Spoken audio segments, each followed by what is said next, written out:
waa orgi ka caana suuqa magaalada Hargeysa ilaa haatan laba hubaynu soo baxsaday iyo inuu xor ku joogo suuqa kadib markii xukuumadii hore ay ku xukuntay sanad xabsi guriga cali waa orgi ay urtiisu qaadayso qofka u jira 20 tallaabo qooqa iyo dhibisaydkuna waa waxa sababay qarmuunka xadigaale isagoo cali ari iyo xoolo midna aan qareen u ahayn waana gooni daaq baharuhu ay ka qayliyeen isagoo habeen baluuq madow dhiga dhuuca bulbushale oo ah kan qarmuunkiisu qadaad gooyay dad iyo bahalba qunyarsaadkan tallaabada iyo qoobabka aad moodo kuwii fardaha geesaha gaamuray intaba cali waxa uu dheergiirka iska kiciyo marka uu maago dagaal waxaanu kama ka soo gelin garaacista dadka riditaanka iyo gaadista sidoo kalena mararka qaarkood waxa uu jaraa jidadka magaalada Hargeysa gaar ahaan suuqa dadweynaha suuqa magaalada Hargeysa oo cabasho ka muujiyay sanadkii 2016 ayaa sababtay in orgigani isla markaasi xabsiga loo taxaabo laguna xidho xabsi guri waana markii labaad ay dad ay codsanayaan in orgigani lagu xidho xabsi guri sanada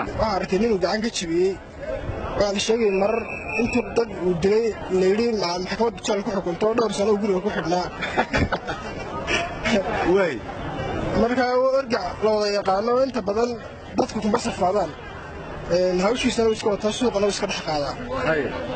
marka wallahi orga markii la xukumay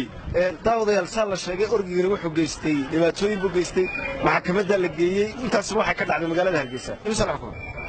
لا صحة ما يلاقيس السنة دي أحمد تقولي وكحنا ونقولي وكسر بحنا وحبس قريبا لو حنا حبس قريبا لو حنا وي مرة كل واحد مغودوك وكلا حدا بك ور هدو عروض أنا أدي على السيو وأرجع أدبو أجريسيف ومد عرب ذويه وي مركا يعني تدخل أنت بضاعة سودة أنا كعلي سنة هذه الأسكت حيان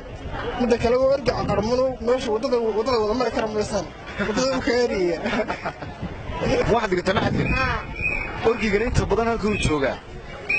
hal marna ma ku yiriyo ya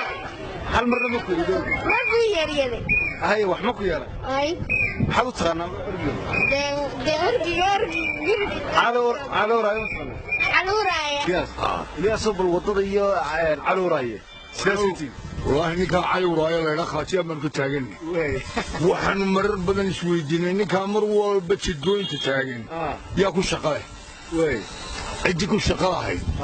oo garan la wali annagu cid farta ku fiiqmayno laakiin cid baa shaqo ku leh